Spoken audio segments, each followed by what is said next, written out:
350 point Sensex और लगभग 100 century मारने के करीब 91 पॉइंट निफ्टी नीचे है और अब मिड कैप भी रेड में। तो ओवरऑल मार्केट रेड में और एडवांस डिक्लाइन 1.2 हमने बताया था, अब 1.16 बचा है, यानी ब्रॉडर मार्केट में प्रेशर आता हुआ दिख रहा है। एक बड़ा कंसर्न मानसून का है, 37% का डेफिसिट है मानसून का आज की तारीख में कंट्री वाइड, क्योंकि केरल में ही वो 8 दिन करीब देर से आया था। इसकी वजह से थोड़ी सी एक चिंता बाजार में बढ़ती हुई दिख रही है।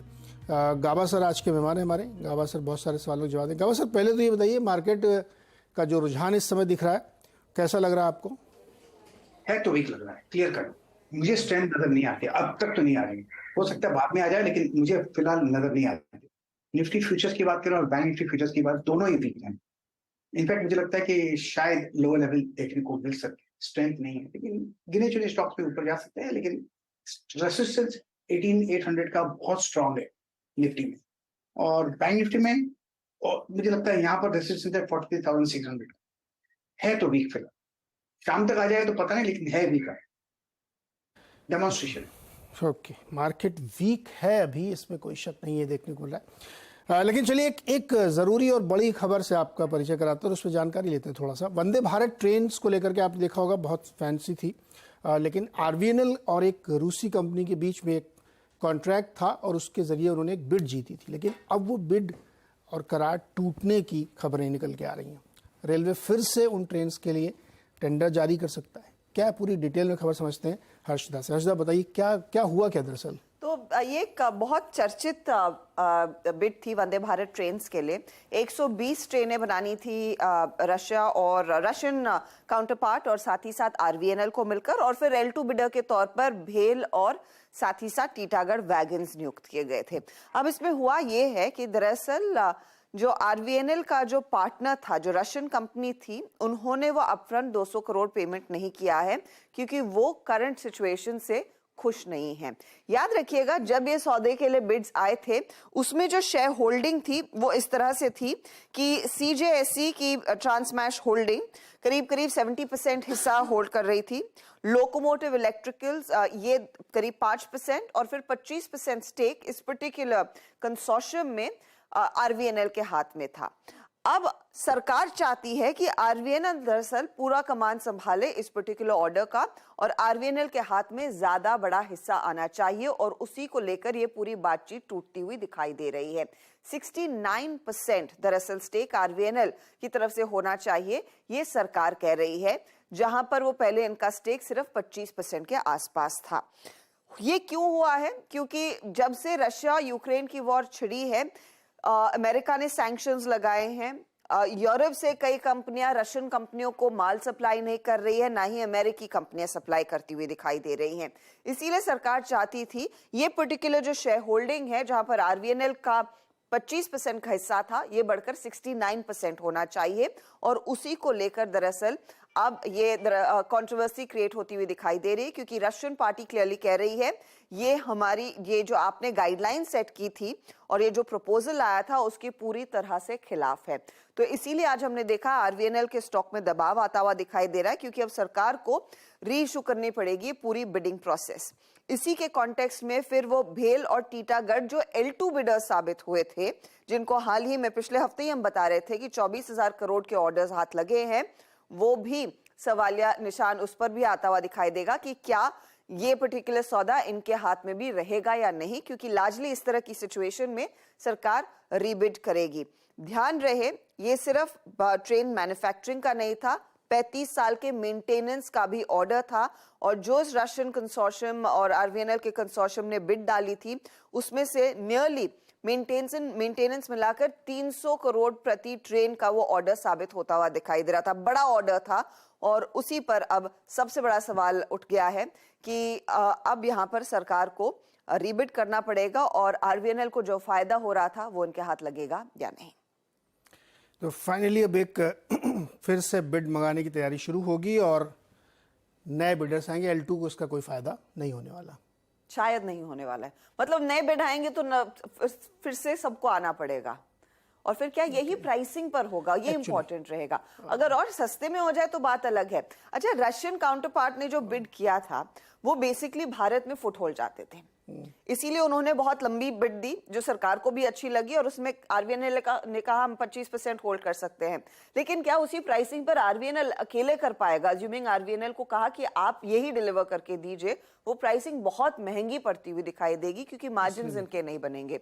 इसीलिए भेल ने भी यही मेंशन किया था कि बिड बड़ा है लेकिन मार्जिन शायद इन ऑर्डर्स में इतने ज्यादा फेवरेबल ना हो। ओके, तो आरबीएनएल के लिए एक दिक्कत, झटका, और कह सकते हैं आपकी रेलवे के लिए भी एक मुश्किल का दौर होगा। बहुत शुक्रिया हसदा हमारे साथ जुड़ने के लिए। गाबा सर, आरबीएनएल पे क्या व्यू बन रहा है आपका? आरबीएनएल पर बिल्कुल देख लेता हूँ। यहाँ पर आरबीएनएल लगता है आपको मिलना चाहिए। स्ट्रॉन्ग सपोर्ट जोन है 110 के आसपास, 120 पे ट्रेड कर रहा है। तो जब तक ये ऑन है मेरे ख्याल से 130 140 भी पॉसिबल है। अपू तो ऑन है, थोड़ा डिप मिल सकता है लेकिन मुझे लगता है लो लेवल पे सपोर्ट है। ओके, अच्छा, इस पे एक सवाल भी है मेरे ख्याल में। अली अहमद पिपरिया मध्य प्रदेश से। अली अहमद जी नमस्कार। सवाल सुना आपने? खबर सुनी पूरी? हाँ सर, खबर सुनी सर। धड़कन बढ़ी क्या थोड़ी सी? धड़कन तो बढ़ेगी सर। बढ़ गई ना? बताइए कितने शेयर है, किस भाव पे क्या लिया है? मेरे पास आरबीएनएल के 500 शेयर हैं 65.2 के रेट से, मतलब 65 के रेट से 32,000 समथिंग के। ओके, तो अभी तो बढ़िया मैं है। अभी उसको नेक्स्ट 3 मंथ्स के लिए होल्ड कर सकता हूँ या नहीं कर सकता सर? गाबा जी बताइए, अली क्या करें? होल्ड करें अभी 2-3 महीने के लिए और? आई थिंक होल्ड करना चाहिए बिल्कुल। आरबीएनएल मुझे लगता है 120 के आसपास ट्रेड कर रहा है। He should just continue with holding and मेरे ख्याल से जस्ट होल्ड करना चाहिए इसको। तो भाई अभी होल्ड कर, ऐसे कोई स्टॉप लॉस सुझा दीजिए मैं इनको अभी, चूंकि 110। यस बिल्कुल। तो अली 110 पे स्टॉप लॉस लगा के होल्ड करिए। आप फायदे में हैं, इसलिए उस ट्रेड को खराब मत करिएगा। चलिए अगला सवाल लेते हैं हमारे साथ। अंकित गुप्ता है बेंगलुरु से। अंकित, क्या सवाल है बताइए? हाँ, गुड मॉर्निंग सर। सर मैंने एसआरएफ के शेयर लिए हुए हैं सर 2430 पे। 2430? Yes sir. गाबा सर क्या इरादा बनता है आपका एसआरएफ? हाँ, 6 महीने से 12 महीने तक रुक सकता हूँ सर। 6 महीने से 1 साल के लिए क्या एसआरएफ को रोक के रखना चाहिए? अभी इनके प्राइस के लगभग करीब ही है। 1 साल के लिए रखना है तो बिल्कुल होल्ड कर सकते हैं, लेकिन थोड़ा डिप मिल सकता है एसआरएफ में। अगर मिलता है तो बाइंग अपॉर्चुनिटीज रहेगा। मेरे ख्याल से 1 साल का अगर नजरिया आपका है तो यस होल्ड कर सकते हैं एसआरएफ। तो यानी डिप मिले तो और खरीद सकते हैं अंकित? बिल्कुल। 2000-2100 में स्ट्रॉन्ग सपोर्ट जोन है, वहां पर खरीदने का मौका अगर वहां आता है तो। मैं एक बार भी नहीं कहता कि वहां आएगा, लेकिन वहां आता है तो खरीदारी का मौका बन जाता है। ओके, तो अंकित आपको होल्ड करना है, और अगर नीचे है तो आप और बाइंग भी कर सकते हैं। इसमें लेवल्स आपको बताए गए हैं। अगला सवाल है आर एस संधू का दिल्ली से। संधू साहब नमस्कार, बताइए सर। नमस्कार नीरज जी। जी नमस्कार सर। 3000 शेयर है जी पीएनबी बैंक के। Okay, 3000 Punjab national bank. Hold करूं या उनको शिफ्ट करूं आईडीएफसी फर्स्ट बैंक या एबी कैपिटल? ये आपने आजकल में लिए क्या पीएनबी? नहीं, एक्चुअल क्या था कि मेरे को 4 साल हो गए हैं। पीएनबी पहले 80 में लिए 1000, फिर मैंने लिए 30 में, फिर 40 में लिए। एवरेज 50 की पड़ गई मेरे को। 4 साल हो गए मेरे को। ये डिविडेंड आ रहा है इनका, मेरे को 2 बार आया। कितना मिला डिविडेंड? डिविडेंड मेरे को 1280 पीछे आया था, अब 2000 आएगा। 3000 रुपये मिलेगा 3000 शेयर पे, है ना? हाँ जी, हाँ जी। गाबा सर 4 साल की होल्डिंग और प्राइस वहीं पे खड़ा है, क्या करना चाहिए? गलत जगह पे लिया था, उसके बाद इसलिए 4 साल हुए। अगर 4 साल अगर बाय मोड पर लेते तो अच्छा मुनाफा मिलता, लेकिन अब लगता है कि यहाँ पर ये बेचने की जगह नहीं है, मतलब निकलने की जगह नहीं, अब तो होल्ड करने की जगह। मेरे ख्याल से अब इनको होल्ड करना चाहिए। लगाना है तो 40 का स्टॉप लगाइए, और may be just tight stop लगाना है तो 44 का स्टॉप लगाइए और होल्ड कीजिए। आपको मिलना चाहिए स्टॉक में, मेरे ख्याल से 70 तक जाना चाहिए। अगर आपको मिलता है तो 70 तक वहां पर निकल सकते हैं। फिलहाल होल्ड करिए। आईडीएफसी फर्स्ट भी ले रखा है संधू साहब ने। किस भाव पे लिया संधू जी आपने आईडीएफसी फर्स्ट? वो मैंने 48 में लिया है। 48 में 48 मिलेगा बस सर, उसमें क्या करना चाहिए? डबल हो गया इसमें तो डबल हो गया। इसमें सबसे पहले एक स्टॉप लगाना चाहिए 70 का। अगर 70 ब्रीच, टेक मनी होम और कंटिन्यू होल्ड कीजिए आईडीएफसी फर्स्ट। स्टॉप लॉस के साथ होल्ड करिए, अगर वहां टूटे तो प्रॉफिट घर ले जाएगा। अच्छा, ये वाला ट्रेड तो बढ़िया बैठा है इनका, ऑलमोस्ट डबल के आसपास ही बैठ रहा है यहाँ पे। डबल थोड़ा कम, लेकिन ठीक ठाक अच्छा ट्रेड रहा है। गावा सर निधि ने एक सवाल भेजा है ट्विटर पे। इनके पास सवाल तो लिखा ही नहीं। 250 share eight 359 short term. Nidhi ji कौन सा सवाल है, क्या शेयर है, किस भाव में, ये से मैं कैसे बताऊं? सवाल का भी तो लिखिए, नाम किस शेयर का। अच्छा, रामेंद्र सिन्हा बंगलुरु से जुड़ रहे हैं हमारे साथ। रामेंद्र जी नमस्कार, बताइए सर। नमस्कार। मैं इन्फोसिस और इस प्रिवेलिंग रेट पे खरीदना चाहता हूँ। 100 नंबर, बहुत दिन से सोचना चाहता था। Is it the right time to buy Infosys at the current level? अभी आपके पास है नहीं, आप खरीदना चाहते हैं? जी। ओके गावा सर, करंट प्राइस 1293 पे इन्फोसिस खरीदना चाहिए क्या? खरीदना चाहिए। अच्छी कंपनी है, बढ़िया टॉप 5 कंपनीज में से एक कंपनी है, तो मेरे ख्याल से लॉन्ग टर्म के लिए लेकिन नजरिया होना चाहिए, शॉर्ट टर्म का नजरिया नहीं होना चाहिए। लॉन्ग टर्म में मुनाफा मिलेगा इनको, बिल्कुल। शॉर्ट टर्म में कह सकते हैं कि स्ट्रॉन्ग सपोर्ट 1250 के आसपास है, तो ये स्टॉक मेरे ख्याल से लॉन्ग टर्म के लिए होल्ड है। रामेंद्र जी, आप कितने समय तक रुक सकते हैं इन्फोसिस? मान लीजिए आपने खरीदा तो 2-3 साल तो डेफिनेटली। 2-3 साल डेफिनेटली, तो आपका पैसा भी डेफिनेटली बनेगा, डेफिनेटली बनेगा। एक अभी लेटेस्ट रिपोर्ट ही हम पढ़ रहे थे कि जो सेक्टोरल परफॉर्मेंस है इंडिया में, उसमें बेस्ट परफॉर्मिंग है रियल एस्टेट और वर्स्ट परफॉर्मिंग है आईटी, और आईटी की ये लीडिंग कंपनी है, इसको बेलवेदर मानते थे। तो अभी अगर आप 2-3 साल का नज़रिया रख रहे हैं तो ये कहा जा सकता है आज की परिस्थिति में कि आपको अच्छे गेन्स हो सकते हैं, क्योंकि एकदम नीचे है और कोई इसको पूछ नहीं रहा। सबसे हेटेड सेक्टर इस समय मार्केट का ये है, तो ये एक बढ़िया टाइम होता है खरीदने का। जैसा कि वॉरेन बफेट बाबा ने हम लोगों को सिखाया कि जब दुनिया ना पूछ रही हो तो आप उस शेयर को खरीदिए। तो अच्छी कॉल है आपके लिए, आप इसको ले सकते हैं यहाँ पे। आजमगढ़ चलते हैं तुषार के पास। तुषार जी नमस्कार। Good morning sir. Good morning Prakash sir. जी गुड मॉर्निंग, बताइए। सर मेरे पास HDFC AMC के 150 शेयर्स हैं 1920 पे, और विप्रो के शेयर्स हैं 5408.50 पे। दूसरा कौन सा बताया आपने? Wipro sir 408.50, 5000 shares. गावा सर, पहले HDFC AMC ये स्टॉक पे एक डील हुई है, ब्लॉक डील हुई है इसमें, और उसके बाद ये स्टॉक 7% ऊपर है, 2029 रुपये पे चल रहा है। क्या करना चाहिए तुषार जी को, पहले तो ये बताइए। HDFC AMC का लगता है 1700 के आसपास स्ट्रॉन्ग सपोर्ट जोन है जहां से बाउंस हुआ है, तो इसमें बाई मोड पर तो है। मेरे ख्याल से ये स्टॉक होल्ड के लायक है, थोड़ा वक्त दीजिए। 2500 से 2800 ये जोन है, वहां तक जा सकता है, लेकिन उसे वक्त लगेगा। बाई मोड पर है HDFC AMC। यस, तो इस पे इनको बने रहना चाहिए। 1920 की भी खरीदे। अच्छा, दूसरा एक स्टॉक विप्रो भी ले रखा है तुषार ने, विप्रो में क्या राय बनती है? बिल्कुल, जैसे ही इन्फोसिस और विप्रो बहुत स्ट्रॉन्ग कंपनीज हैं, शॉर्ट टर्म में थोड़ी वीकनेस आ सकती है, लेकिन लॉन्ग टर्म में इनको मुनाफा होगा। नजरिया बढ़ा दीजिए और होल्ड कीजिए स्टॉक। ये 500 तक चला जाता है तो वहां पर जाके प्रॉफिट बुक कर सकते हैं, क्योंकि वहां पर एक साइकोलॉजिकल रेजिस्टेंस आ सकता है विप्रो में। तुषार आप हैं लाइन पे? Yes sir. जी, आपने सुन लिया होगा, आपको क्या राय मिली। आप क्या करते हैं? सर मैं अभी एक स्टूडेंट हूँ, बहुत आवाज़ आ रही है आपके आसपास से। यस सर, एक्चुअली मैं आज इंटरनल प्रैक्टिकल है मेरा। हाँ, किस क्लास में पढ़ते हैं आप अभी? सर मैं लॉ में हूँ, 3rd ईयर में, LLB 3rd ईयर। तो लॉ में प्रैक्टिकल क्या है, ये तो बताओ मुझे। लॉ में प्रैक्टिकल मतलब? सर ADR और अल्टरनेटिव डिस्प्यूटेबल रजिस्टर। अच्छा, कहाँ से कर रहे हैं आप LLB? Sir Azamgarh university, sir home town में। अच्छा, होम टाउन से, मतलब वकील बनने की तरफ आप बढ़ चले। और इंटरेस्ट आपका स्टॉक में, तो क्या पढ़ाई लिखाई करके स्टॉक खरीदते हैं या किसी चैनल देख के या किसी ने बताया उस पर कैसे खरीदते हैं? नहीं सर, CNBC आवाज़ का मैं रेगुलर व्यूअर हूँ, और प्लस कुछ लोगों से बातचीत भी करता हूँ। Okay good. तो जो भी कहीं टिप विप लीजिए या कहीं भी सुनिएगा ना, तो उसको एक बार खुद जरूर पढ़िएगा। चूँकि आप स्टूडेंट हैं तो आपको पढ़ने की आदत होगी, जनरली पढ़ने की आदत छूट जाती है, लेकिन आप थोड़ा पढ़ाई लिखाई करके लीजिए।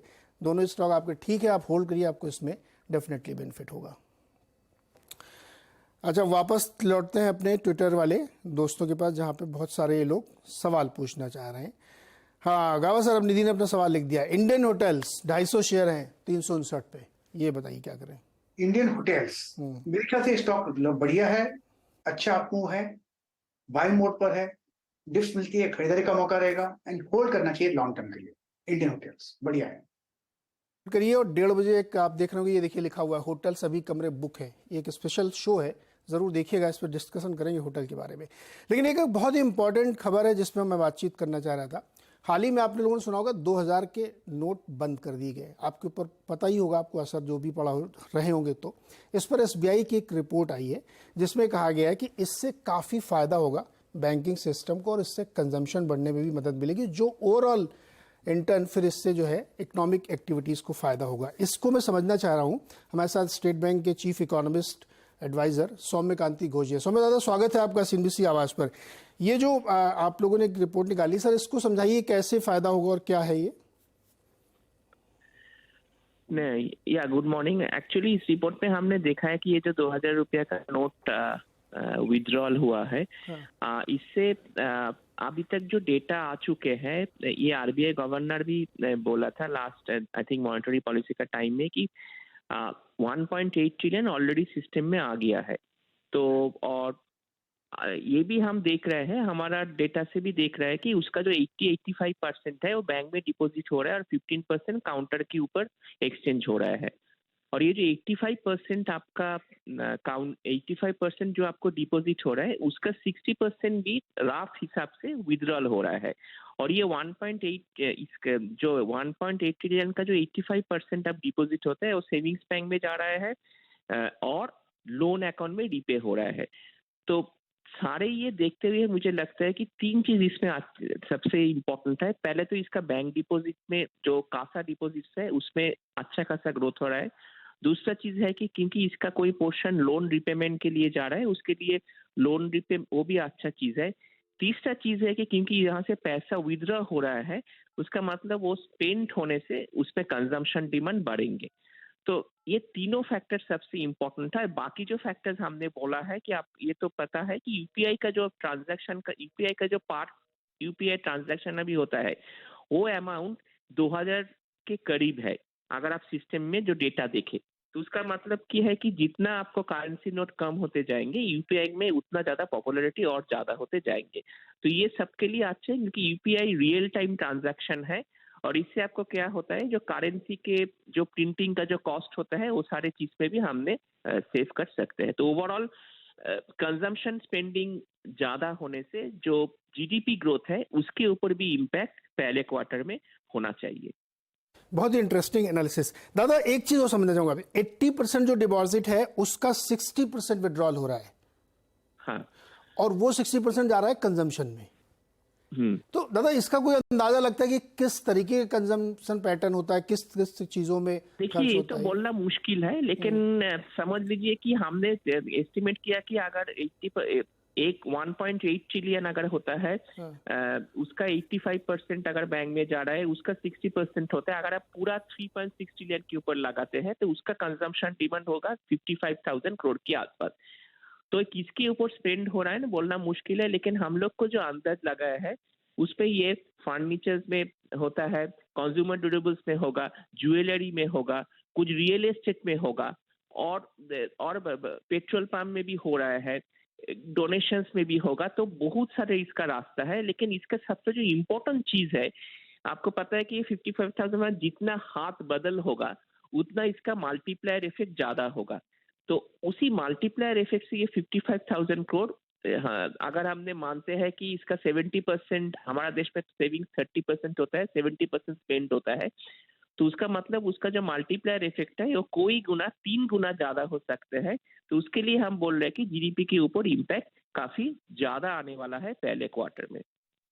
बहुत इंटरेस्टिंग बात, 3-4 बार कम से कम घूमेगा अगर 65,000 करोड़ रुपया, तो उससे इकोनॉमिक एक्टिविटी और तेज होगी और इसका सीधा इम्पैक्ट जीडीपी। मैंने कल आपकी रिपोर्ट पढ़ी तो मुझे बहुत मजेदार लगी, तो मैंने कहा आपसे जरूर बात करनी चाहिए क्योंकि इसका सीधा इम्पैक्ट जीडीपी पे आता हुआ दिख रहा है। सौम्य सर, एक चीज और, चूंकि मॉनसून को लेकर के बड़ी चिंता है इस समय लोगों में और बहुत सारे लोग कह रहे हैं कि एल नीनो का इम्पैक्ट आएगा, थोड़ा लैग से अगस्त सितंबर में भी हो सकता है। अभी मॉनसून 8 दिन लेट है और 37% डेफिसिट है। क्या इम्पैक्ट आप लोग देख रहे हैं, क्या असेसमेंट आप लोगों का है?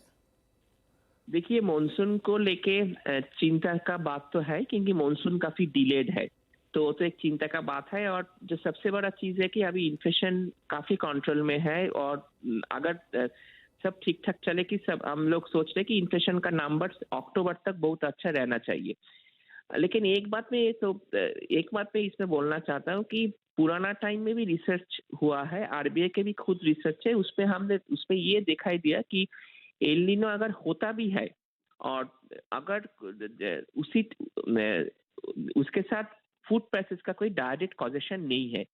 हमने भी देखा है कि अगर आपने पुराना जमाना का टाइम देखे 2008-9 और उसके बाद में जब भी रेनफॉल स्कैंटी हुआ था उसी टाइम में फूड प्राइसेस भी बहुत ज्यादा बढ़ गए। इसका कोई डायरेक्ट उसके पास एविडेंस नहीं है, बट हम यही प्रे कर रहे हैं कि ज्यादा जल्दी या मानसून आए तो अच्छा है, क्योंकि खरीफ सोइंग में भी थोड़ा सा लैग चल रहा है। तो ये तो एक डाउनसाइड रिस्क है हमारा इकोनॉमी के लिए। और ये मुझे लगता है कि ये जो रुपए वाला कहानी है ये शायद हमारे लिए इस मानसून के मौसम में थोड़ी सेवर हो गई, क्योंकि बहुत सारी कंजम्पशन पैटर्न बदलेगी, एक्टिविटी होगी, थोड़ी सी ग्रेस सेविंग हो सकती है। सो अमर सर बहुत बहुत शुक्रिया हमारे साथ जुड़ने के लिए और ये इंपॉर्टेंट इन्फॉर्मेशन शेयर करने के लिए, बहुत बहुत शुक्रिया सर। वापस मार्केट में लौटते हैं। इस समय वही 80 पॉइंट के आसपास वीकनेस है निफ्टी में और 250 पॉइंट नहीं, इंपॉर्टेंट डेटा वो नहीं है। देखो मैं कह रहा था ना अभी 20 मिनट हुए हैं शो के, दिखाइए एडवांस डिक्लाइन 1450 शेयर वीकनेस के साथ 1371 तेजी से। ये देखिए, ये जो लाल और हरी लाइन क्रॉस हो गई है, यही मुझे तकलीफ दे रही थी कि ये नहीं होना चाहिए, ब्रॉडर मार्केट में प्रेशर नहीं आना चाहिए, लेकिन वो आता हुआ दिख रहा है। ये एक चिंता की बात होनी चाहिए। चलिए छोटा सा ब्रेक लेते हैं, समय एकदम खत्म हो गया। गाबा सर बहुत बहुत शुक्रिया मेहमानों की मदद करने के लिए। और ब्रेक के बाद खिलाड़ी नंबर